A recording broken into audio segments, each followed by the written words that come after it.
everybody, and welcome to Real Talk with Eddie Cara. Today, as winter is approaching here in Canada, we have with us Mardik Bedanian, who's a really good friend of mine for a number of years, and he's also our policy analyst. Hey Mardik, how you doing? I'm doing well, thank you. Thank you for having me on today. So it's been a pretty long break for us with the podcast, but we're glad to be returning, right? And as winter is approaching here, there's also rising costs of living. So we're turning our attention today during our episode. We are looking at Hydro-Québec, and in recent years, they have raised rates, for instance. They've rolled out energy efficiency programs, and now, controversially, they will be asking the permission to charge customers $1.40 per paper bill if they want to receive this bill on paper by mail. So the company says that the fee would help them offset rising postal costs and encourage electricity billing, generating millions in savings. However, supporters of this do argue that it will help keep electricity rates down, and others are warning.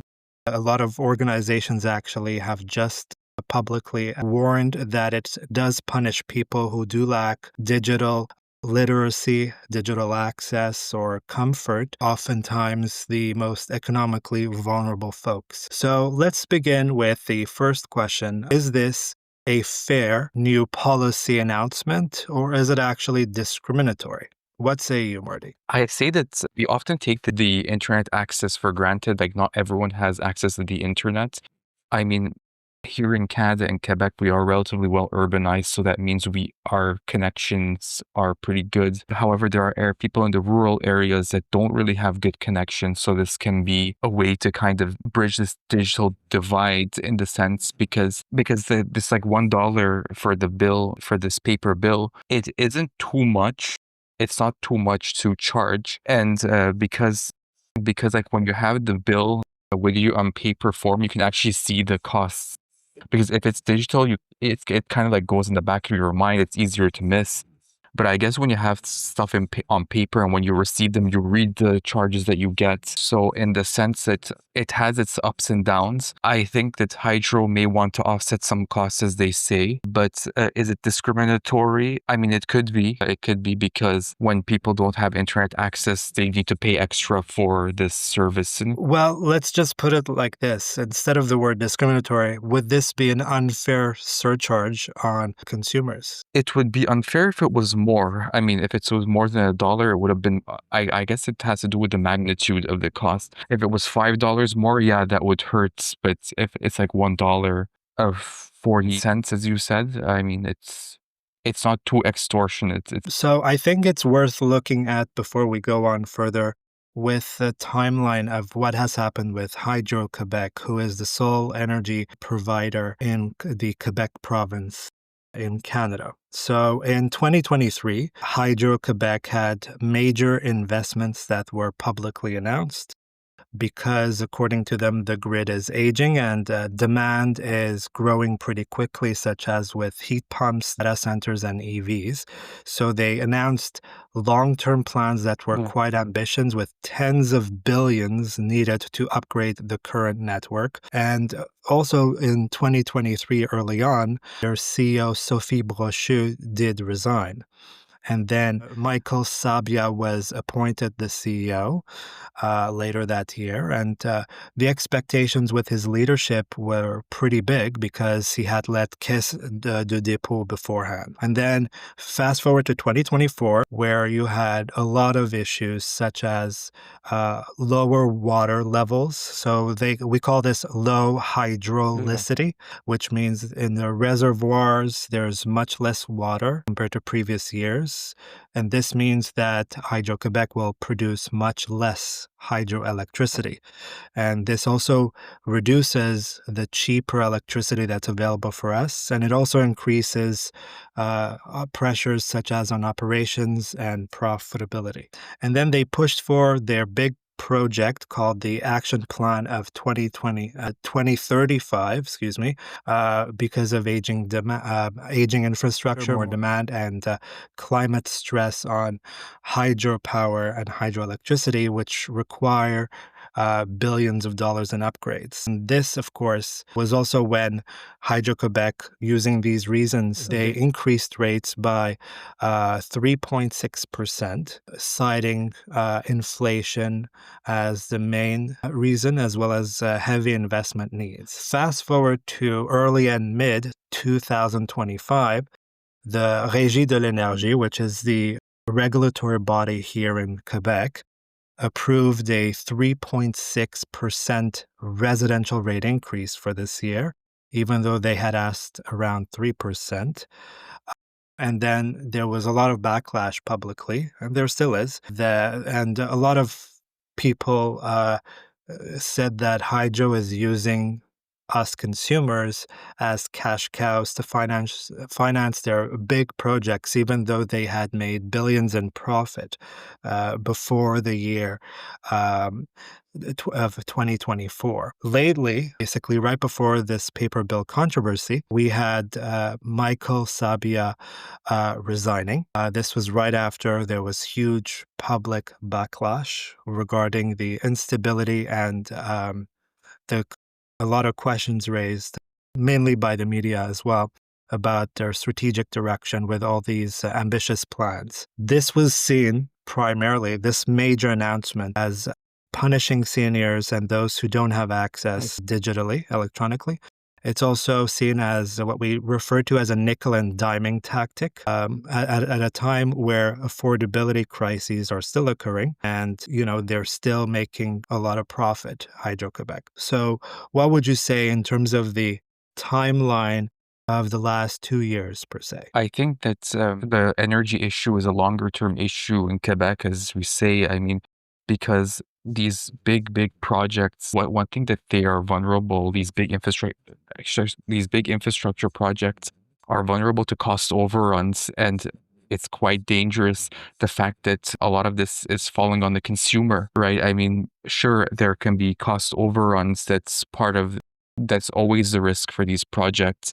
But I guess at the end of the day, who foots the bill for this, And okay, it's the bigger picture is it's not only that $1, because if you take that $1 for the paper bills, it's in isolation, it's not a big deal. But when you have this bigger picture of this bigger, longer term investment, and secondly, where is the government or where is Hydro's own resources in this? And I guess that in the I guess also there is like a mentality issue in the sense that, okay, Hydro wants to have its cake and eat it too, in the sense that, okay, you want to sell your electricity to consumers and you want them to pay for your electricity, but then you're also making them pay for your infrastructure as well. And I think that ultimately that one thing that's frustrating a lot of people in general is a mentality issue, because everyone wants to seek rent, everyone wants to pass down the cost of something onto another person without taking the responsibility for it. I mean, sure, every company and every institution can make mistakes. A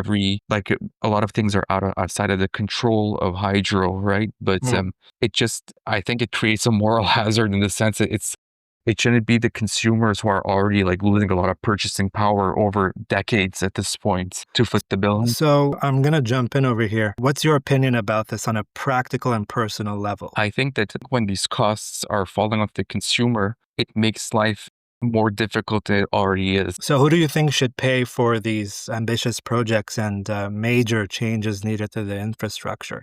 Let's not forget that Hydro-Québec, just like every other province has their own, Hydro One, for instance, in Ontario, it is a crown corporation and it is the sole energy producer in the province of Quebec, right?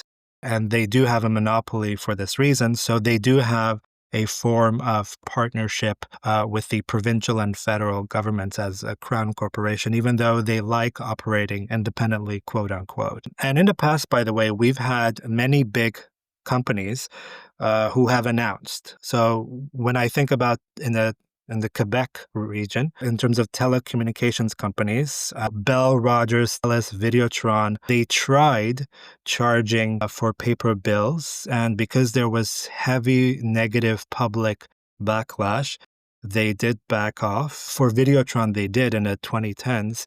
And then, well, Bell, Rogers, and Telus, they started charging $2 to $3 per paper bill. And then the Quebec government did pressure them to get rid of this charge for seniors, low-income consumers, and those who have disabilities. In terms of Canadian organizations, I can think of cell phone companies similarly and banks.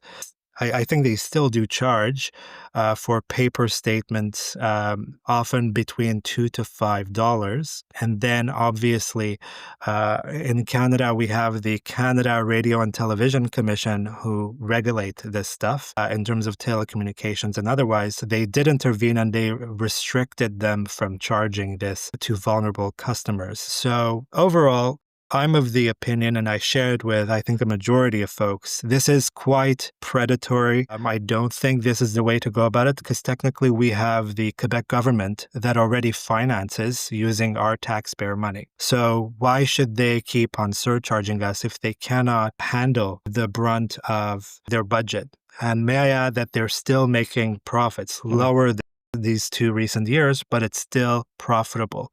It's not like in heavy debt like Canada Post, right? Yeah. So it does not make sense if they're getting their money in terms of profits and with the partnership of the ones who represent us in Quebec in the National Assembly and the Legault government, that it should actually be a policy of this nature. And, the excuse that's very old now is inflation, Yes, there's tariffs against us, by Donald Trump mainly, but I don't think that should be the main excuse. I think it's pretty old now, given that it was in 2020 that we had that excuse that started because of COVID. Here's a follow-up question. Does charging for paper bills actually help the environment? Going more paperless would help the environment more because you'd need to cut fewer trees. There is less of an impact on the environment and the production of paper. But overall, I think that majority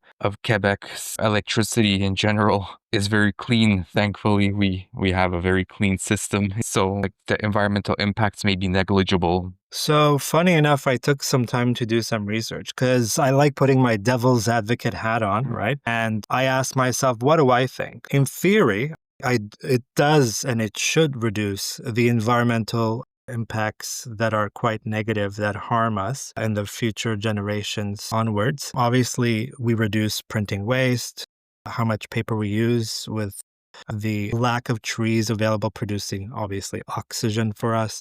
And also, you don't risk having transportation emissions when there's deliveries that are being made, so to speak. But if we look at the numbers, paper bills are a very small fraction of total paper use by, let's just focus on Canadian consumers. Despite these policies being in place, especially with plastic too, government and large businesses still do mass print paper documents regardless. They don't shy away from that. In essence, if I look at the numbers, Canada only recycles 9% of all plastics that we use. And about 60 to 70% of all paper that we use. Much of this paper or plastics that are being thrown out, so to speak, or recycled, they do end up in landfill, and large volumes of this often get shipped to African or Asian countries or even some parts of the open ocean areas. Specifically, the Pacific Ocean, I'm aware of, has a huge area that we export our stuff. So only around, unfortunately, 5 to 9% of all our waste gets actually recycled properly. Claiming that it's because of paper, I don't think is a good argument to make for any organization, whether it's a crown corporation or a private corporation, because you can always renew paper, right? When it's recyclable, theoretically, of course, we don't all renew ourselves, right? You need others to do it for us in the supply chain. And it's also biodegradable. And there's much bigger, usage that are wasteful, such as the clouds that we use in terms of digital storage and smartphones. I think that's much more harmful to our environment and obviously AI as well. manufacturing plants, right? those leave a much bigger carbon footprint than just mailing a Hydro-Québec bill by paper. So that's the segment for us in terms of the Hydro-Québec announcement of $1.40 surcharge on paper bills. We'll be right back after this break.